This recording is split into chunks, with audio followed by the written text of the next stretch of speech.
Of course, we will talk about the politics of gun control a little bit later in the program.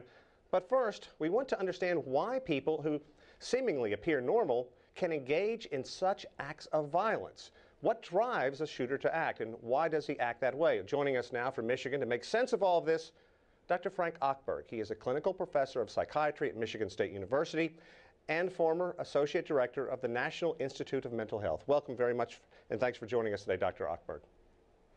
My pleasure, Sean. Firstly, I would like to kind of jump right in, and as people step back and look at what transpired in Colorado last week, you have someone who appears mentally ill, you have someone who has access to semi-automatic weapons, huge magazine that can fire 100 rounds.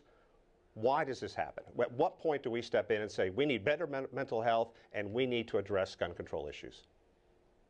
Well, we need both. We really do, and these are shocking, terrifying events, and they remind us that as a society we have allowed this to happen. Of course, these notorious spree killings, they're sometimes called rampage killings, are not part of the statistics of gun deaths. America has a gun death problem. It leads the world, and it leads the world by a lot.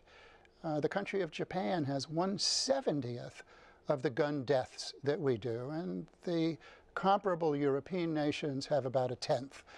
There are other nations in South America that appear to be catching up, but why do we lead the world? I think you bring up some... We really have to take a hard look at ourselves. Yeah, you bring up some good points, and the international community must look at us and say, what is wrong with that nation? Why do they not address what the world clearly sees as a huge problem?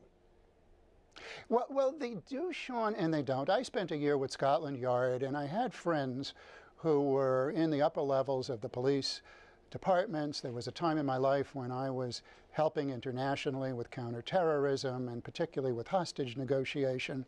And they often said, well, we understand your country is different. They were debating whether they should arm their police. And in certain instances, they thought they should. They were grateful that Great Britain didn't have the proliferation of weapons that America did. But we have a different culture, and we have a different set of politics.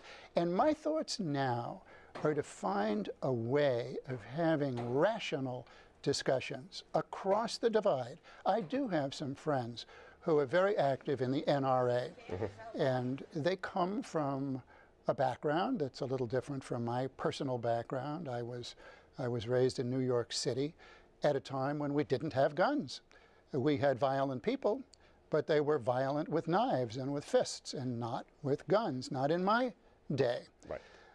It's a different time now, and if we're going to get anywhere, we really have to find ways of bringing us together and having friendly conversation, not emotional, vituperative, polarized conversation. It's very hard to take the emotion out of something like this, though. You have to admit that.